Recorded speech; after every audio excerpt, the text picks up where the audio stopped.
Welcome to Learn English Fluently now. Ready to level up your English? Here we learn through stories, slow, clear, and fun. Listen, relax, and enjoy the journey. Chapter 2: Mistakes, Motivation, and a Magic Method. Anna woke up early on Monday. The city was still quiet. Outside, the sun touched the rooftops like golden paint. She stretched, walked to her mirror, and said, "Today, I make mistakes, and that's okay." Because yesterday, she had done something brave, she had spoken English in public. But she had also made a few mistakes. She had said, "Do you has almond milk?" The barista had smiled politely. But Anna noticed it. At first, she felt embarrassed. But then she laughed. Even babies make mistakes when they learn to talk. "I'm just a baby in English." She made a new rule for herself. Mistakes mean I'm learning. She wrote that in big letters and stuck it on her door. The Notebook of Mistakes. Anna started something new, a notebook of mistakes.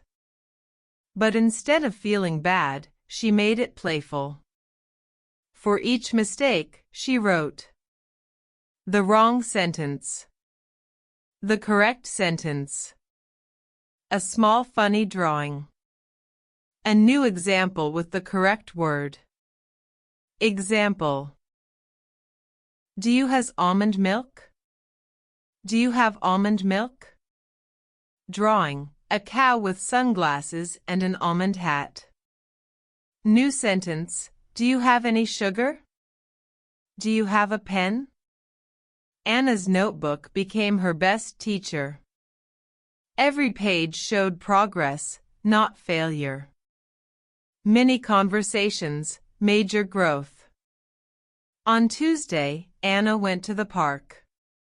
She saw a mother playing with her child. The child dropped her toy. Anna smiled and said, "Oh no. You lost your toy." The mother replied kindly, "Yes, she always throws it." Anna nodded. Kids are funny. That was it. A small conversation. Just 10 seconds. But that moment made Anna feel like she could climb a mountain.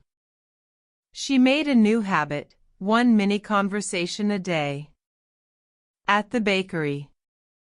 At the bus stop. At the bookstore. She didn't worry about being perfect. She just focused on using the new words. Magic method, the 3x3 rule. That night, Anna discovered her magic method.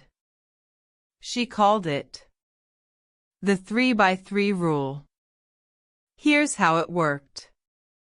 Learn 3 new words in the morning. Use each one 3 times during the day, in writing or speaking. For example, new words: polite, delay, enjoy. Use 1, the bus was delayed. Use 2, he is a very polite man. Use 3, I enjoy reading in the park. If she used all 3 words 3 times, she won the day. No pressure. Just fun. Finding a learning friend.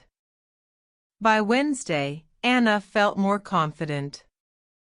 At her English class, she met someone new, Lena from Brazil. Lena had the same problem. Her vocabulary was slow to grow. So Anna shared her 3x3 method. Lena loved it. They made a deal. Every evening, they would text each other their 3 new words and the sentences they made with them. It became a game, like English tennis. Anna sent, awkward, remind, borrow. Lena replied, "My brother is awkward at parties. Please remind me to call Mom. Can I borrow your pencil?" Learning became something they shared, not just something Anna did alone. The power of repetition with emotion. Thursday was a hard day. Anna had a long shift at work. She was tired. Her brain didn't want to study. But then she remembered something. Emotion helps memory. So instead of boring flashcards, she acted. She stood in front of her mirror and performed her words with feelings. "I'm excited," she said, jumping up and down. "I'm bored," she said, yawning loudly.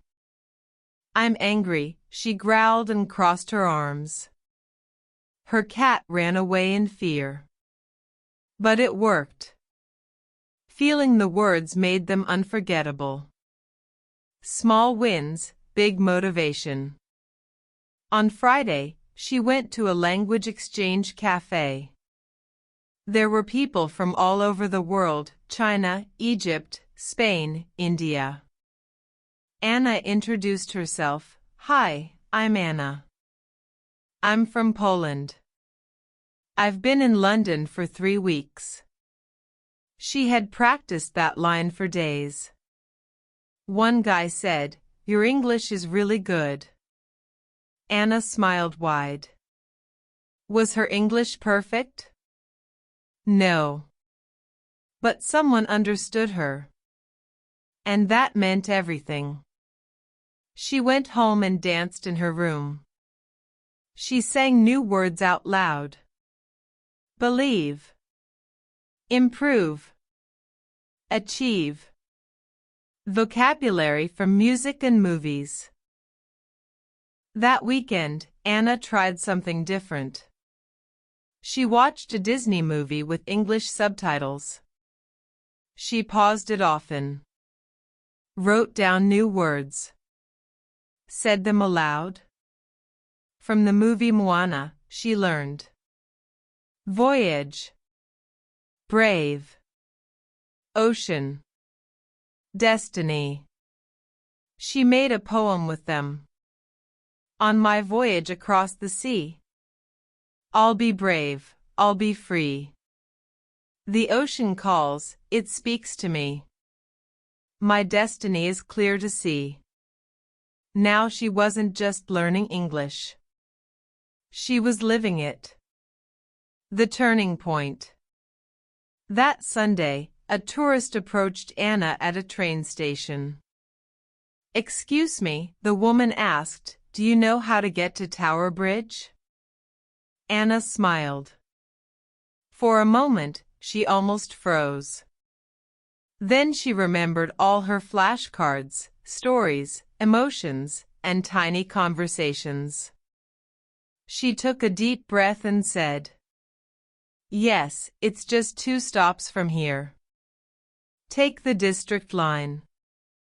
You'll see the sign for Tower Hill." "Thank you." Anna watched the tourist walk away, then turned to the window and whispered, "I did it." She didn't just learn new words that week. She discovered her power. If you enjoyed this chapter of Anna's story, don't forget to like and subscribe so you won't miss what happens next. Stay with us, her journey to mastering English vocabulary is just getting started. See you in the next chapter.